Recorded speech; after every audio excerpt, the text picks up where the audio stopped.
বর্তমান সরকারের মূল টার্গেট কৃষি পণ্য রপ্তানি। আমরা চাই আগামী দিনে আমাদের প্রধান রপ্তানি পণ্য হবে কৃষি পণ্য, কারণ আমাদের এমন একটা দেশে আমরা বসবাস করি যেখানে 12 মাস ফসল ফলে। আমরা সৌভাগ্যবান, সৃষ্টিকর্তা আমাদেরকে এমন একটা দেশ দিয়েছে যেখানে 12 মাস আমরা ফসল ফলাতে পারি। পৃথিবীতে এমন ধরনের দেশ খুব কম আছে। সুতরাং বর্তমান সরকারের প্রধান উদ্দেশ্য, প্রধান টার্গেট কৃষি পণ্যকে দেশের প্রধান এবং সবচেয়ে বড় রপ্তানি পণ্য হিসাবে চিহ্নিত করে ওইটার উপরে আমরা কাজ করছি।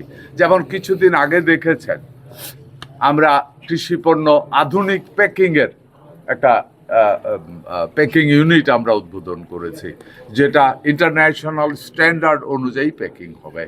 সো এইভাবে আমরা ধীরে ধীরে এই যেখানে যতগুলি পণ্য আছে, আপনারা দেখেছেন আমাদের এখানে আমাদের নতুন জাতের টমেটো উদ্ভাবন করা হয়েছে।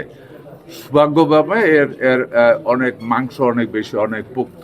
আমরা আশা করছি যে এই টমেটো দীর্ঘদিন আমরা এটা সামার এবং উইন্টার সবসময় এটা প্রোডাকশান করে, বাট উইন্টারে প্রোডাক্টিভিটি মোর দ্যান ডাবল সামারের থেকে। সো আমরা চাইতেছি উইন্টারে যে প্রোডাকশানটা হবে এই প্রোডাকশানটাকে আমরা স্টোরেজ করে সামারেও সাপোর্ট দিতে পারি কিনা, তাইলে আর আগামী দিনে আমাদের টমেটো ইম্পোর্ট করা প্রয়োজন হবে না। এবং আমি আশা করি, বিশ্বাস করি ইনশাল্লাহ আমরা পারি। সারের দামের ব্যাপারে যেটা বলেছেন, এর ভিতরে আমাদের কাছে এই নিউজটা এসছে। আমি প্রথমেই বলে দিই, সার বাংলাদেশে অ্যাভেলেবেল। একটা রিউমার ছড়ানো হয় সারের শর্ট আছে, সারের এই হবে সম্পূর্ণ ভুয়া।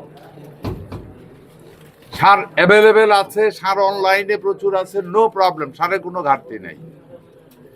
এখন কিছু লোক এখানে সারের, আপনি যেটা বললেন, আমাদের কাছেও রিপোর্ট এসছে যে সার ন্যায্য মূল্য যেটা আছে তার থেকেও বেশি দামে বিক্রি করছে।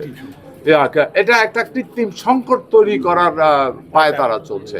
তো এরই মধ্যে আমরা গতকালকে সারা বাংলাদেশের সমস্ত ডিসিদের সাথে, জেলা প্রশাসকদের সাথে আমরা স্কাইভিতে মিটিং করেছি, ডিডি এগ্রিকালচারদের সাথে আমরা মিটিং করেছি। সো